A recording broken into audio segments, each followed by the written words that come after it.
So after taking a little break series that we've been in for Memorial Day weekend, we're picking it back up. And if you've been with us for any of this, you know that really this is kind of piggybacking off of something that we did back in December.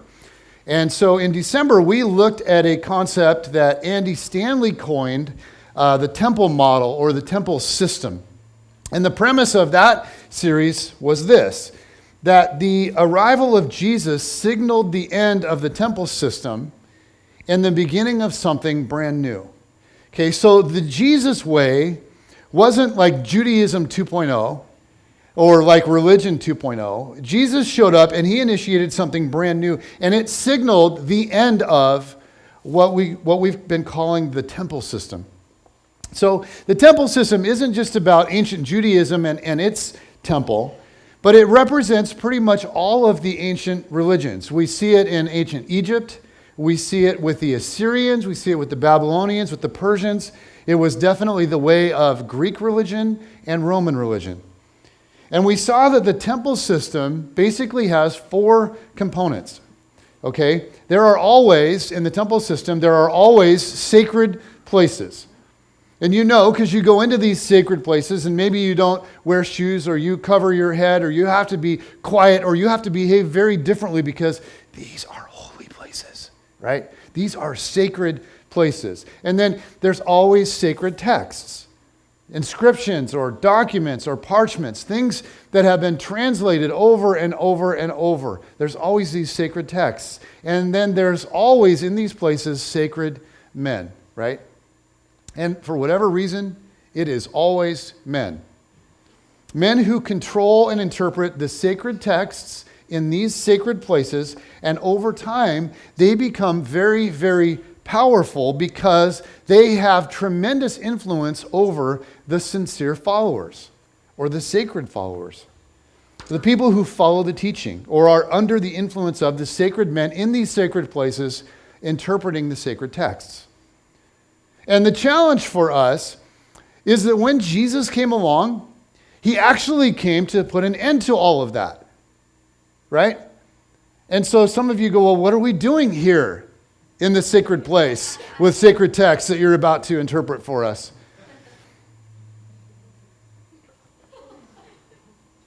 Well, we're trying to do something other than that. So let me just say, because Jesus came to initiate something brand new. And yet for various reasons, the movement of Jesus continually loses sight of the Jesus way, and it ends up going back to, recycling some form or some iteration of the temple system. And so we have a couple of different times walked very quickly through the last 2,000 years of church history and seen why this has happened. And we've seen the way this has happened. And it's important because as Christians, it's critical that we understand that so much of what Christianity has been over the last 2,000 years is not the Jesus way at all. For the first 300 years, the movement of Jesus was characterized by unthinkable freedom. It was a total break from the old ways of the temple system. Did you know they had, in the first 300 years, they had no sacred places to meet? They had no sacred places to meet. Mostly they just met in homes. When it became dangerous for them, they found other places to meet, like catacombs, okay, where they buried dead people just to hide, to be able to meet. That was not considered an especially sacred place. It was just safe. They wouldn't get arrested there. They had no sacred text. I mean, think about that. The New Testament hadn't been written yet. It hadn't been written yet for at least the first several decades of it.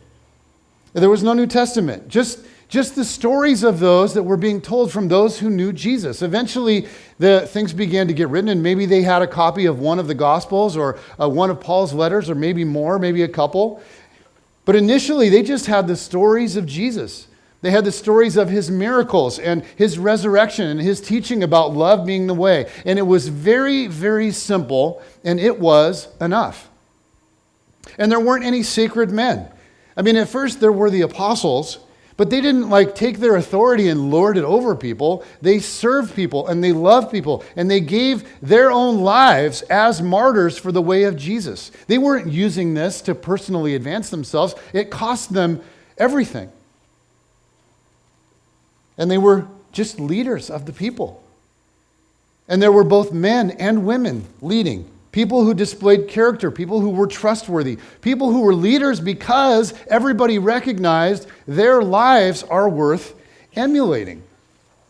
So in the beginning, the church completely abandoned the old temple system. They understood that they were now a part of something that was brand new. And there would be no more sacred places, and there would be no more sacred texts and no sacred men, just a movement organized around a single verb. And what was the verb? Love. Jesus said, you know what? You could boil down the entire Old Testament and even all of his teaching to this. Love God, love one another, and even love your enemy. And the church took this, they took the ball that Jesus handed them, and they took this imperative to love very seriously. Like they cared for widows and they cared for orphans and they cared for the poor. And we go, well, of course they did. That's what you do. Nobody did that in their culture. That is not what people did. And both inside their Christian communities and outside them, they cared for one another. But they also cared for non-believers. They cared for Greeks and Romans that didn't worship the same God as them. They pretty much loved whoever would allow themselves to be loved. And the Roman culture looked at this whole phenomenon and went, we don't get this. This is crazy. Because this new movement was radical and it was different than anything they'd ever seen, and it was shocking. And it was gaining traction. Like hundreds and then thousands and then millions joined this thing, and they didn't even have a name for it. They just called it the Way. This movement that was built on the life and the teaching of one obscure man, a crucified Jewish carpenter. This movement built on a very simple ethic. Love God, love one another, and love your enemy. And it was so simple. And it was a total departure from anything the world had ever seen. There were no sacred places, no sacred texts, no sacred men. And then in the year 312, okay, so almost 300 years after Jesus, okay, longer than the United States has been a nation, if you want to put that into context. In the year 312, Emperor Constantine was on his way to do battle with his co-emperor, and it would be a battle to determine who would be the ultimate ruler of the Roman Empire. And Constantine, on his way to this battle, got a vision of Christ. And some say it was an inscription, some say it was a cross, some say it was a voice, but he claimed to receive this message on his way to battle. In this sign, conquer. And so he painted crosses on the shields of his warriors, and they went to battle, and they won. And for the first time, the cross was used as a symbol of war. And Jesus was given credit for the victory. And Emperor Constantine became then a professing Christian, the very first emperor in Rome to become a professing Christian. And all of this was the beginning of what's now called the Holy Roman Empire. A year later, Constantine legalized Christianity in all of Rome. You know why he had to legalize it? Because, think about this, it had been what? Illegal. He legalized it in Rome. And then shortly after that, it was beyond just legal. It was backed. It was backed by the emperor. He poured tons of money into the church. He elevated the status of certain leaders, bishops, archbishops, priests, and he built massive church structures. These massive church structures, these cathedrals, right? These temples all over the Roman Empire. And almost overnight, Christianity completely changed. Christianity went from being a persecuted minority to being an empowered majority. And the problem was, and this was nobody's grand plan or intention, but Christianity essentially became inseparable from empire. And the church leaders, under the direction of Constantine and then later other emperors, created their own version of the old temple system. They created the old temple system and then just sprinkled in little bits of Christianity. And now there would be new sacred places, these massive cathedrals. And there would be a whole new group of sacred men backed by the emperor. And soon they began to collect all of the sacred Christian texts, Paul's writings and the Gospels and a few other things. And they would bind them all together and they would chain them to the altar. And now they would control what was taught.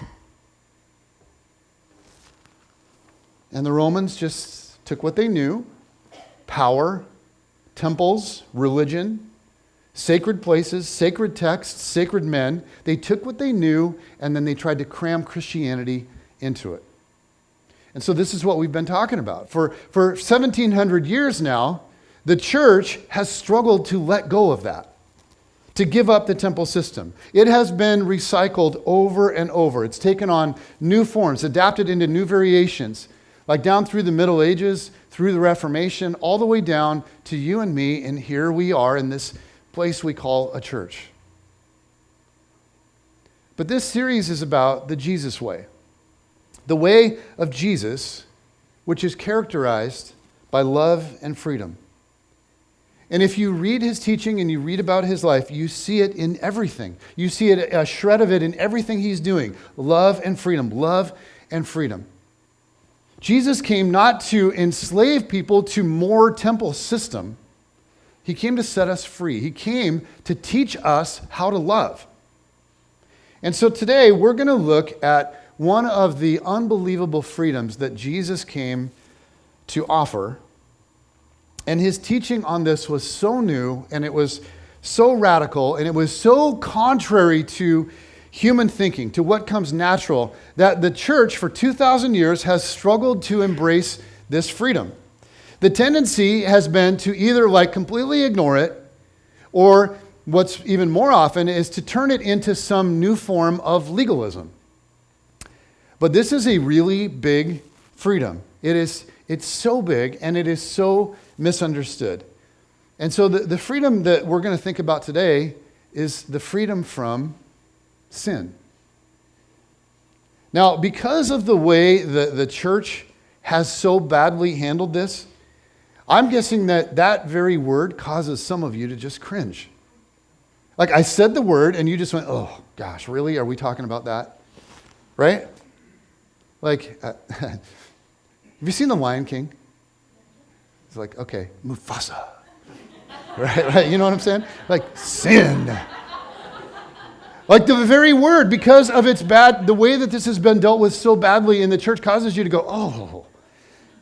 But today we're going to look at a very famous and a very beautiful story, and we're going to see Jesus, who offered freedom, offer it to somebody who is absolutely desperate for it. And we're going to see this concept, this freedom from sin concept, get some flesh on it. And for some of you, because this is such a beautiful story, because it's such a foundational story, some of you, you've heard this story 1,000 times. And you could almost quote it verbatim. And so if that's you, if you're here this morning and that's you, I want to implore you. Please, as we work through this, don't just rush to the end of the story. Do your best to enter into the scene moment by moment and allow yourself to experience what was going on as this was taking place. Okay? I need more than that, okay? Yeah. Yes, yeah, okay. Let me set the scene. This episode takes place in the temple courts. And by that I don't mean with a judge and jury. I mean a courtyard. So here's what the Jewish temple looked like in the time of Jesus. This is a recreation of it, and it's pretty vibrant. It's pretty cool. And you see the city of Jerusalem kind of around it, and there's even the wall around Jerusalem around that. So the structure in the middle of this is where the animals were sacrificed. And then inside of that, there was the Holy of Holies, which was considered the most holy place on earth. It's where God's presence was made manifest. In fact, only the high priest could go into the Holy of Holies, and only once a year after a tremendous amount of ceremonial cleansing and all of that. And then what you see is the temple was surrounded, the Holy of Holies and where the animals were sacrificed is surrounded by these massive courts. And there were different levels to them. There were inner courts and outer courts. And each court required a higher level of righteousness to enter into it. The outer court that you see there that is really just massive was called the Court of the Gentiles. And that whole space, the Court of the Gentiles that wraps around inside that wall, was about 30 acres. Okay, so this is a big, big space. Now, you can actually go, visit this site today. And some of you have been there. In fact, if you've been over there, would you raise your hand? Just you and me, Bob. So I have actually been there. Here's what it looks like today. Okay, this is what that area looks like now. 2,000 years later, it looks like this. Does anybody know what that gold bald structure is in the middle? Anybody know what that's called? Well, yeah, it is. Yeah, it's called the Dome of the Rock, and some of you are right. It is a mosque. Okay, so let's think about this. What religion would that be if it's a mosque sitting there? Islam. Okay. So this is the most sacred Jewish site, right? And it is now the place of a Muslim mosque, the Dome of the Rock. And so you can see why there are serious tensions in the Middle East over real estate. Okay, let's go back to the temple in Jesus' day. What we need to understand is that this was the epicenter of worship. This is the place where people went to atone for their sins. This is where all of the sacrifices took place. This was their most sacred place. It was the most sacred place on earth. And there was one main way to get in and out of the court of Gentiles into the temple courts. You had to go up and down some stairs, and here's a little recreation of what that looked like. It's just massive stairway that goes up through that doorway into the outer court, the court of the Gentiles. Okay, and so if you wanted to go and visit the temple, if you were going to go sacrifice animals, you could bring them with you and take them up the stairs. Or you could go into the courts there and you could purchase animals. But people had done this, and they had done it over and over and over throughout their lives. This was a very sacred, very special place. So this is where our scene takes place. It's up those stairs, okay, and then in the outer courts. So here's what happens. This is John chapter 8, verse 2. It says, early in the morning, he, talking about Jesus, came again into the temple. And all the people were coming to him, and he sat down and began to teach them. Okay, it says, very early in the morning. So early in the morning, this is really important. And the idea here is like the sun had just come up or was just in the process of coming up. This is very early in the morning. And Jesus went to the temple, and so he walked up the stairs that we just saw, made his way through the doorway there into the outer court, the court of Gentiles. And everywhere Jesus would go, as we know, he would draw a crowd. So even though it's very early in the morning, word gets out somehow that Jesus is at the temple, and a crowd begins to form. And so Jesus sits down with the crowd, and he begins to teach. This is all happening very early in the morning. The story continues. The scribes and the Pharisees brought a woman caught in adultery, and having set her in the center of the court, they said to him, now let's pause. This is very early in the morning, right? We're talking just sun up. So the question is, and this is really something we should be asking, where were the scribes and the Pharisees, and where was this woman that they had caught all night long? Then here's what seems to have happened. When they caught this woman in adultery, their thought process wasn't, hey, what should we do about this? What should we do with this woman? Their thought process immediately was, sweet. Now we have this amazing opportunity to finally trap Jesus. So after they caught this woman, they kept her all night somewhere. And when they heard Jesus was teaching in the temple courts, that he had a crowd gathered all around him, they dragged this woman through the city, through the city of Jerusalem. They dragged her up those stairs and into the center of this massive court in front of Jesus. So they have her stand in front of everybody in the courtyard because this is going to be a public spectacle. They want it to be very public because they have an agenda. And the agenda, it turns out, is not really the welfare of the woman. Teacher, they say, teacher, this woman has been caught in adultery in the very act. Okay, as in, thou shalt not commit adultery. Now, this wasn't like some peripheral law. This wasn't some like peripheral commandment. This is in the top, anyone want to guess? The top 10. Good. Good. This is one of the 10 commandments, right? In fact, for a lot of people, when you think, okay, do you believe in the 10 commandments? They're like, yeah. Okay, name them. Well, I don't know. There's like, thou shalt not steal, right? Yeah, okay. Then thou shalt not lie, right? And thou shalt not commit adultery. And then there's like 7 more. So, right, like this is one of the top 10, and this is one of the ones that people often remember.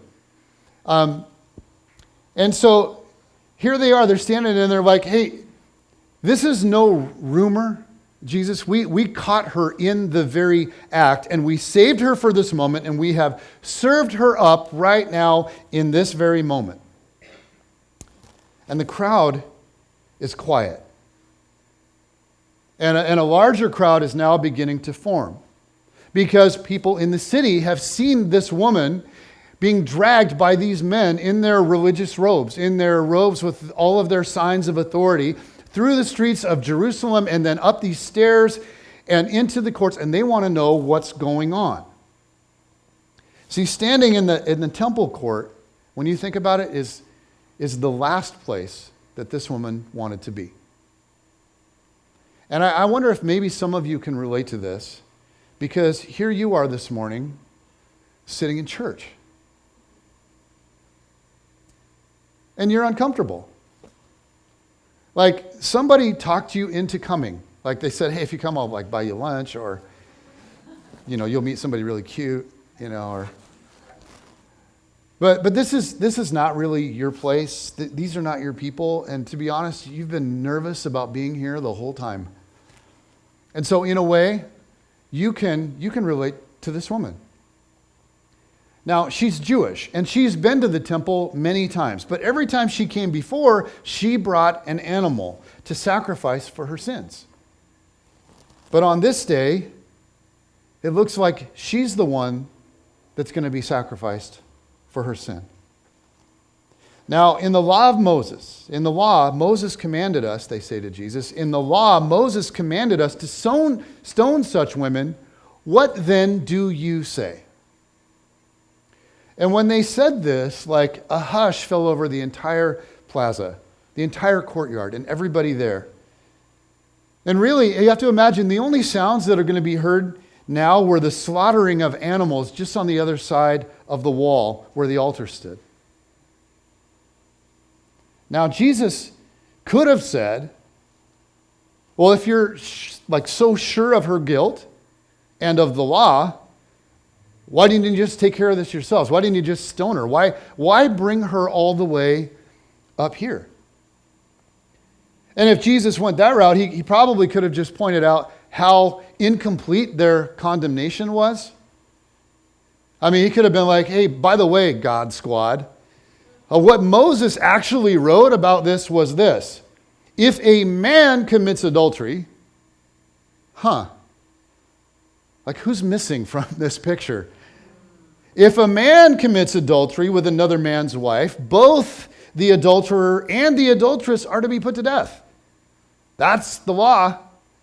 But once again, what do we have? We have sacred men, okay, in their sacred place with their specialized, convenient interpretation of the sacred text in order to manipulate the sincere followers.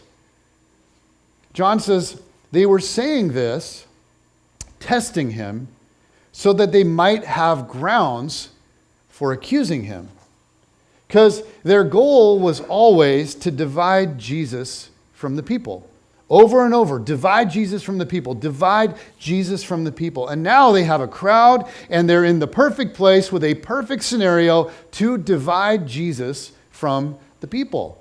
Because if Jesus dares go against Moses and the temple and the law, Jesus will most certainly lose the people.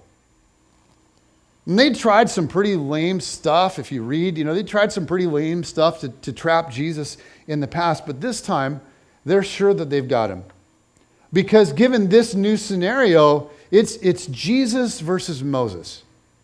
It's Jesus versus the temple. It's Jesus versus the law. And so they're like, so Jesus, are you greater than Moses? Jesus, are you greater than the temple? Jesus, do you have more authority than the law? And so guys, you have to imagine how intense the emotion was. How thick the drama was as Jesus looked at the woman standing there that was just being used as a means to an end. And he knew that his response would determine her future as well as his future. It would determine how the crowds would respond to him from here on. Now, the scripture doesn't tell us, but this may have been one of those moments where you think about Peter and John and James and Andrew. They're looking at the tension of this thing and just kind of backing away, right, out to the periphery, because they're thinking uh-oh, this may not go so well. We might lose the crowd. And if they turn on him, they might turn on us. And so maybe we should back out, get a little closer to the gate, get a little closer to the exit, hey, no, ma'am, you go in front. This is a big deal, and we certainly wouldn't want you to miss out on anything. You step right in here, Hey, John, you writing all this down? So this is the picture. Jesus is stuck. It looks like they've got him.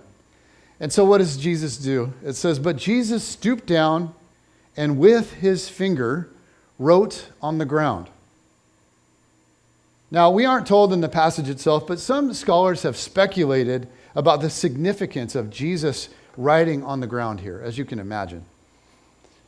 Not only was it Jesus versus Moses, but many Jews believed then, and still believe now, that when Moses received the tablets from God on Mount Sinai, that God took those stone tablets and he etched the law into them with his finger. And so now Jesus is on the Temple Mount in the most sacred place, etching into the sand with his own finger. And everybody waited, right? And they waited, and they waited. And as the moment dragged on, the accusers got more and more amped up. The longer he was silent, the more certain they were that they had him. And so they became more and more and more relentless. And it says, but when they persisted in asking him, he straightened up and said to them, he who is without sin among you, let him be the first to throw a stone at her. It's guys, don't forget where we're standing. Gentlemen, how many times have you climbed these stairs and walked through these gates to offer a sacrifice for your sins? So whoever among you is without sin, let him be the first to throw a stone at her. And suddenly the reality of where they're standing and who they are is not helping them. Suddenly, this doesn't seem like the perfect place at all, because they're standing in the one place that reminds them most of their own sins and their own failures. Now, here's the irony of the drama here. there was one among them who had no sin. And he was the only one who had no stone. John says again, he stooped down and wrote on the ground. Now, for preachers and pastors and theologians and scholars, for 2,000 years, people have wondered about this scene, like, what in the world did Jesus write in the sand? And based on some groundbreaking research that Jen and I were able to perform this week, we have uncovered, unearthed the words in the sand, and so we grabbed this image.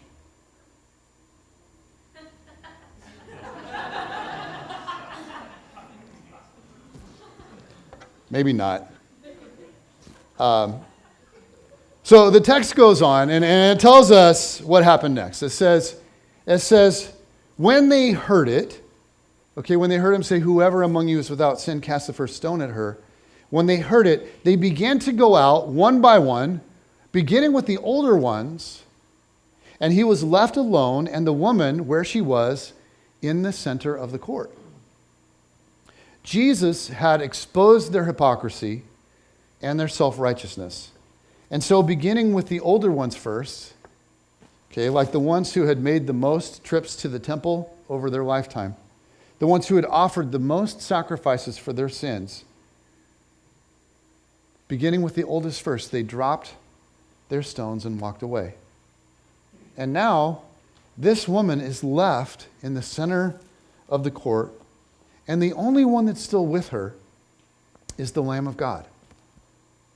And with the sound of sheep dying in the background, he looks at her and he finally addresses her directly. It says, straightening up, Jesus said to her, "Woman, where are they?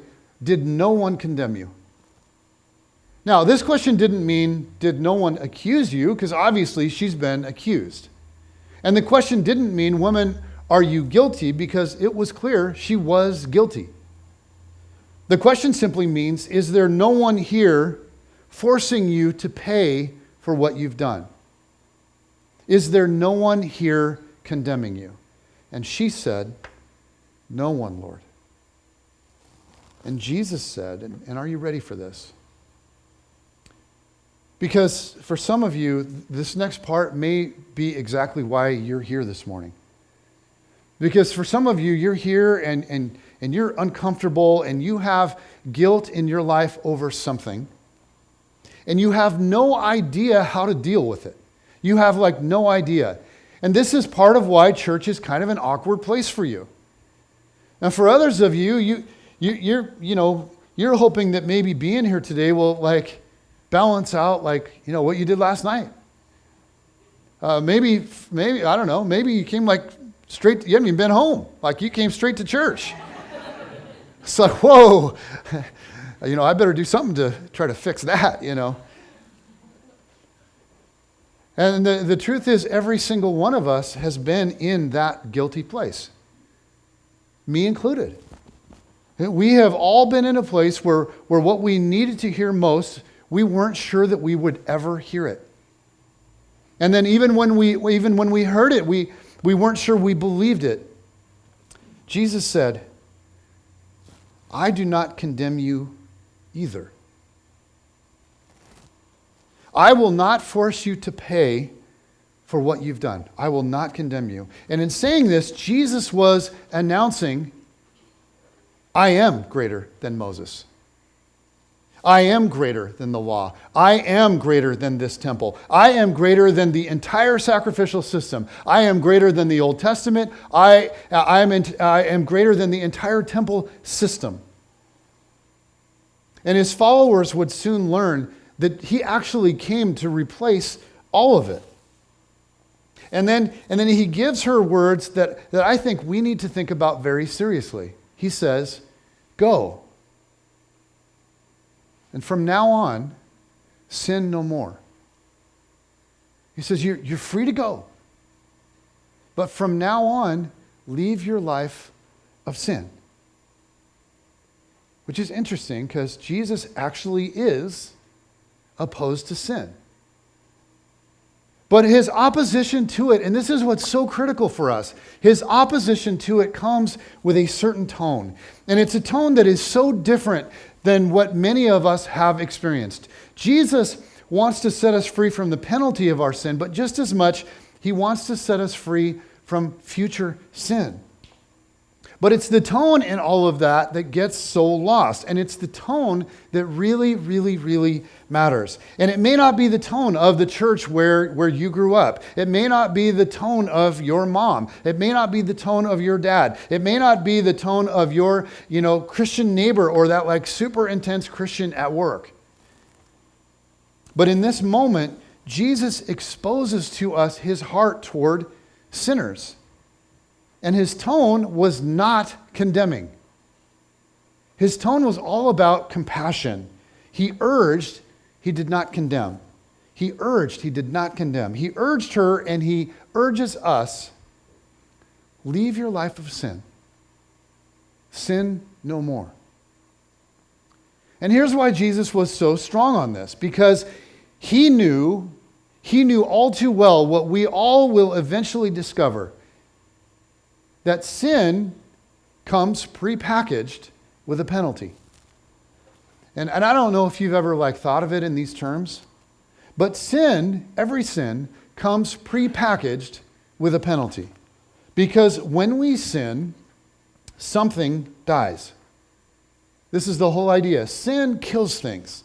Over time, let's just think about this. Over time, sin will kill your conscience. You think about it. When you commit the same sin over and over and over, and we've all done that with something, when you commit the same sin over and over, after a while, if you notice, it doesn't bother you that much anymore. Why? Because it's killing your conscience. So sin will kill your mind. Sin will kill your body. Sin will kill your heart. Sin will kill your self-respect. It will kill your relationships. And for some of you, you know this all too well because sin has killed a family. It's killed a marriage. It's killed a relationship between you and your father. Or it's killed a relationship between you and your mother, or you and a brother or a sister, or between you and one of your children. Sin will kill your self-control. You ever notice this? The more you do it, the harder it is to not do it. Sin has the power to kill an entire culture. It has the power to kill the culture in a workplace. When there's a lot of sin happening in a workplace, it has the power to kill the culture at school. It has the power to kill a culture of an entire people, actually an entire nation. And so Jesus urges her, go and sin no more. Leave your life of sin. I don't want to punish you or condemn you because Jesus is saying, because your sin has already punished you. Your sin has already hurt you. Your sin has already killed your reputation in this community. So go now and leave your life of sin. And why does Jesus so desperately want her to sin no more? Is it because Jesus is a big fat killjoy? It's because Jesus is this prude of a man who's just against people having fun? No, it's because sin actually has consequences. And Jesus dreamed beautiful dreams for that woman in the temple that day. He dreamed beautiful dreams for her. And he dreams beautiful things for you and beautiful things for me. He dreams for you to have a beautiful marriage if you're married or when you become married someday. He dreams for you to have a beautiful family, for you to be a part of a beautiful community. He wants you to develop a beautiful heart. He wants you to do beautiful things, to experience beautiful things. And he hates sin because sin kills what's beautiful. Now, see, in the temple model, the message of the temple is this: when you sin, you break God's law. The message of Jesus was this: when you sin, you break God's heart. Because God knows sin kills. And perpetual sin will eventually kill what's beautiful in you. Sin breaks God's heart because sin breaks you. And so in love, God pleads. He just pleads. Leave your life of sin. See, Jesus urges her to leave her life of sin because he loves her. And here's the amazing thing. Like shortly after this scene in the courtyard, Jesus would lay down his life for her adultery. Jesus would lay down his life for all of her sin and all of my sin and all of your sin. And the reason that we know the tone is one of love, not condemnation, is this. When somebody is willing to lay down their life for you, you never have to question where you stand with them. And Jesus knew that he was about to replace the entire temple system. He was about to shed his own blood for her sin. And so he said, "Neither do I condemn you. Go and sin no more." Go and sin no more because sin kills what's beautiful. Go and sin no more because sin kills you. And so here's a super awkward church question. What's your sin? What's your sin? See, Jesus came to set us free. He wants us to live a life of freedom. He wants us to experience things that are so beautiful. So what is it in you that's killing what's beautiful? What's your sin?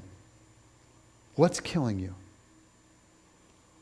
And whatever that is in your life right now, Jesus is saying to you, and he's saying to me, go and sin no more.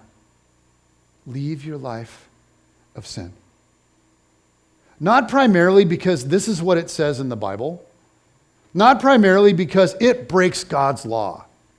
Not primarily because Jesus is offended at it. But simply because your sin will kill you. And the simple question is, why in the world would you want to continue in anything that's going to hurt you? Jesus is inviting you into something new. He's inviting you into freedom. Freedom from whatever it is that's killing you. Neither do I condemn you, he says. And maybe you need to hear that this morning. Neither do I condemn you, but go and sin no more. Now this morning we're gonna take communion together, and I had somebody say to me, recently, why do we do communion? Isn't that kind of temple system-ish? I'm like, yeah, maybe, but Jesus commanded it, so I'm going with it. It's kind of like he thought it would be important for us as his community to come together from time to time and remember that he died for us. And that's really significant. And so that's what we do. And the juice represents his blood, and the bread represents his body that was broken for us, his blood shed for us. And the way that we do this here at Brookview is we're going to spend some time worshiping and just reflecting. And I just encourage you to reflect on your life. What is it that Jesus is inviting you to be free of?